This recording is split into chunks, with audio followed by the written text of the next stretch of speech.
Thank you very much. Ladies and gentlemen, dear friends, great to see you, despite the discomfort of wearing a tie and shoes after these years of pandemic when we got used to be comfortable. But comfortable is always what I feel and how I feel, even when we address certain issues which are not 100% comfortable. And to begin my reflection with you and warm up for the next session, there are some important facts that I would like to talk to you face to face, eye to eye. These are matters that are not new, but they have never been more urgent to be addressed and tackled and overcome. Quick presentation that I have with you confronts us with three dates. May 2015, 9 years ago.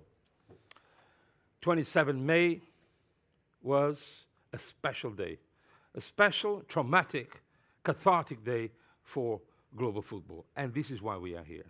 Our passion for football, our investment in football, our belief that football is a sector that is capable of generating a number of externalities, driving economic prosperity, wealth, driving social, cultural, and human development. But these dates are historical. These dates represent the biggest tsunami in the history of global football.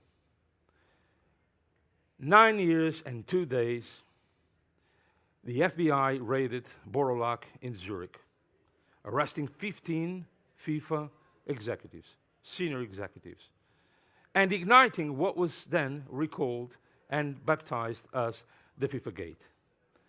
We all remember what happened.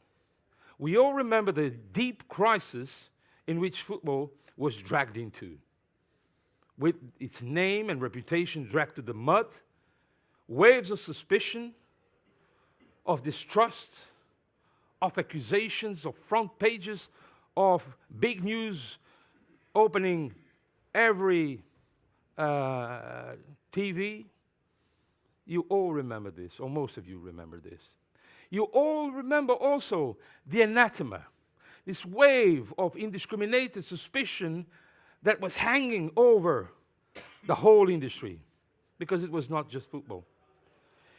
It was not just FIFA. It was FIFA, it was CONCACAF, it was CONMEBOL. It was not just Sepp Blatter. The UEFA president was decapitated shortly after. The leaders of CONCACAF and CONMEBOL, Trinidad and Tobago, and many other federations, and many other sports were also engulfed in this huge, huge tsunami. It was not just football. It was athletics. It was sumo wrestling. It was martial arts. It was taekwondo. It was every sport. And beyond sport, also commercial companies who have been sponsoring or selling services or commercially exploiting football's unrivaled, amazing capacity to generate, this fantastic cluster were also engulfed. Traffic, a global conglomerate based in Brazil, was one of these many companies. And it was also not just Europe. This is where we were 9 years and 2 days ago. Because we care about this, because we care, this is the industry that we have chosen to work, to practice, to live, we care about this. And we need to be always cognizant that there are two factors that are fundamental in every sector: stability and integrity. Without stability, you cannot plan, you cannot strategize, you cannot invest.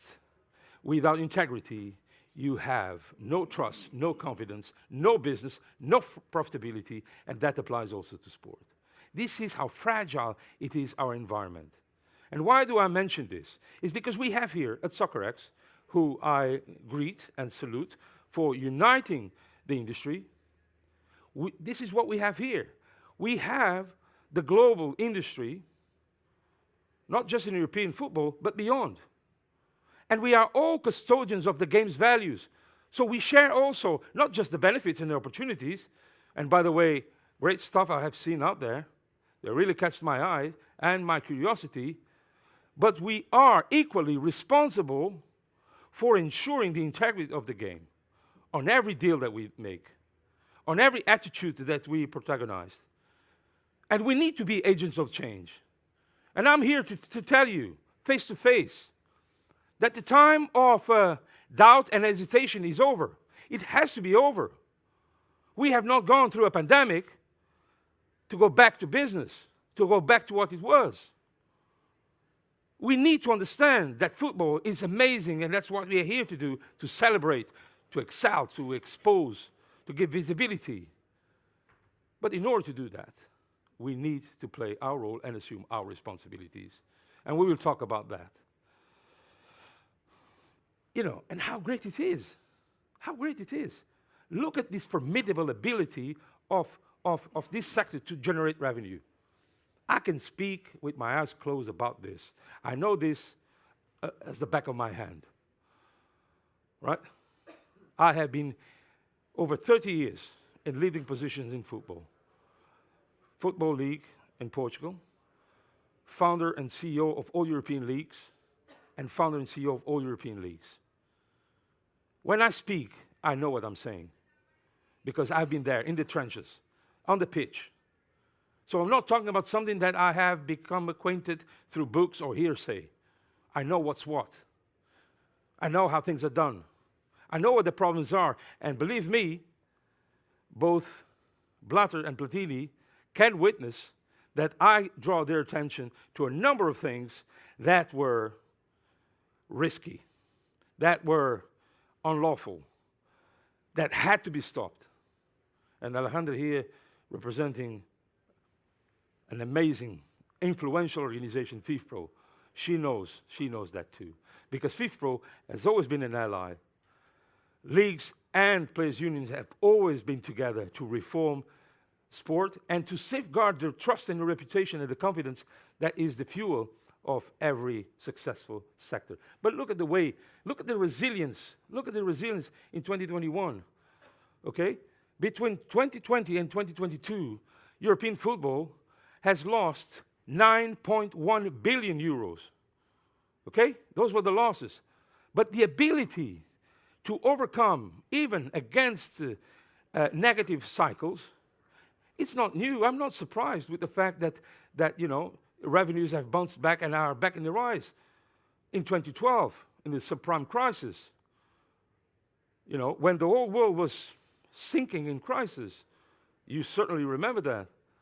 Football was able to not only to sustain the hit, but also to grow. And we grew at 7%. Now, which other sector can compete with this unrivaled ability to generate wealth, prosperity, and also social responsibility? No one. And this is why all these brands are here, is because there is no industry like this. You know, there is no industry like this. But we need them. We need everyone now to assume responsibilities, not only for their own affairs, but for the future of this industry. So I ask, what SIGA can do. SIGA is an independent global multi-stakeholder coalition. We are driven with a purpose, and the purpose is to usher sport into a new era where good governance and integrity are right at the top of the agenda. More than words, more than grandiloquent proclamations, we work on the ground with all stakeholders in order to implement the most advanced set of universal standards, four key areas, through a set of core principles and standards, providing training, education, capacity building to all those who are in need. There is no excuse. I would love to implement your standards, but I don't know how. We have here the solution. We would love to implement your standards, but it's too hard. No, it is not too hard. There is no excuse. We need to leave our comfort zone, and we need to understand that if we want to be fit for purpose and recognized as such by you guys, those who sponsor, those who invest. And by the way, when you invest, when you sponsor a club, a league, a federation, an international sports organization, it's not just your money or the money of your shareholders. It is your reputation too. Think about that. Why are global brands investing not more in visibility, but in values? It's because they understand that times have changed, and times imply values, but it also implies walking the walk. And this is what I want to ask. I will allude to this briefly, but before we need to ask, are we in 2024 better than we were in 2015, in the pre-FIFA gate? Have we done everything we could and everything we should? If we are looking at the SIGA Universal Standards, we can conclude there is a long way to go. Organizations must not only be perceived as fit for purpose, they need to demonstrate. This is what the trust and the confidence that we invest on them requires and demands. And for that, we need to create a united front. Are the governments doing everything they can? No, they are not. We have anachronic, fragmented, dispersed, inadequate, obsolete legislation. They do not meet the needs of an industry adult in full swing as the sports industry and the cluster. They do not. If you are thinking about investment funds, equity firms, if you're thinking about the El Dorado that European football has become, you might find the field interesting to dissect. You know? And I don't want to disappoint anyone, but unfortunately, I have reasons to be concerned. Why? Because the pace of change, the pace of the regulation has not been able to follow the pace of change. I'm very glad, very proud, always been, with football's ability to attract investment, to generate revenues, to generate wealth.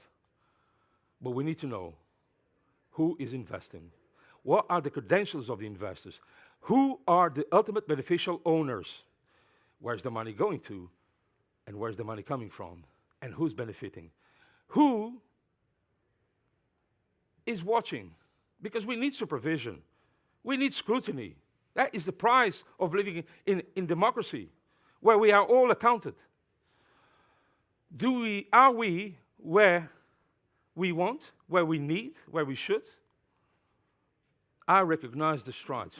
Great strides have been made, but more work needs to be done. So we are here not to dissect the problems, but to talk about the solutions. And the solutions, more than words, are what we bring to you, visible. The SIGA independent rating and verification system, independent, neutral, objective, fact-based, is the ultimate test to integrity. Is the difference between talking shop, verbal propaganda, and the reality. Is the guarantee that sponsors, governments, fans, the whole industry needs to be certain that organizations are fit for purpose. Important legislative reforms that we are spanning in Brazil, for example, where the Congress and the government have requested SIGA to develop a study on the future of Brazilian football. And it will be a deep, profound study, comprehensive from A to Z, to ensure that Brazil is not just this memory from the past, 5 times world champion, but can also aspire to continue to win in the future and be in the podium of integrity and reputation. Is it at this stage? I would argue it is not. It is not yet. How can we make this happen? Because more than just having a nice, adequate, brilliant, state-of-the-art set of standards and tools, what we need is a culture change. Deep-rooted, genuine, authentic, serious culture change. And this is why youth is leading the way. And we have brought the youth in so many countries worldwide together through a group of young leaders in the SIGA Youth Council. We bring the knowledge. We prepare the leaders of tomorrow. We have a network of over 30 universities around the world. And we seek the support and engagement of the most dynamic sectors of our society, women. It is important that we walk the talk. It's not important just to say we are great advocates of good governance. Show me the way. Show me the evidence. When we have 28.9% of women seating on executive organs of international sports federations, less than 30, are we happy with this? Are we happy with this? No, we cannot be happy with this. Sport is a field of passion, it's a field of dreams, but it is also a sector that needs to lead by example, and there cannot be discrimination based on gender, based on race, based on age, based on sexual orientation. And we need to practice what we preach. And this is what SIGA Women is doing. And there are so many female leaders in this room, and I want to say big thanks to them. But this is also what SIGA Solutions is doing, tackling problems like gambling harm, which we are confronted with and we cannot deny. Look to what the Minister of Sport in Italy has said at the beginning of the year. Look to what is happening in the UK. Look to what is happening in USA, NFL. Have we ever imagined that we would have the top elite players being banned for life for irregular betting practices and match fixing? No, never. And I'm certain that the 5 CEOs of the major US leagues with whom I spoke with 5-6 years ago, when I warned them that they should take action before it was too late, and they said, so far so good, we are US, we don't have any integrity issues. Look to where they are. You know, we need to be vocal about these issues, and we need to create a united global force, and this is also why we have the SIGA Integrity Week coming up in November. This is why we have a dedicated week to discuss anti-corruption in sport, money laundering, etc. And this is why we want to reward those who really score, those who really excel, those who really walk the walk and implement the reforms with the SIGA Greed Awards. And this is why we have all this community. So I'm here not to talk about the problems, but to talk about the solutions. I'm here to say it is possible. It is possible. Provided that we prepare ourselves, because it's not just Sun Tzu who said this 2,500 years ago, it's the lessons of life. Battles are won before they are fought, like matches. And in this place, the home of the great Johan Cruyff, what more symbolic place could that be to illustrate this very same reality? And I will leave you by thanking you. I have a video, very modern, very, boosting, but I think that we are on the same side. I think we all understand that we are at the crucial moment, because now it is do or die, right? If we don't want to lament in the near future, we have to get ready now, and our doors are open to listen to you, to get your support, to get your engagement, because we don't play for a tie or to lose, we play for win. Thank you very much, and see you around.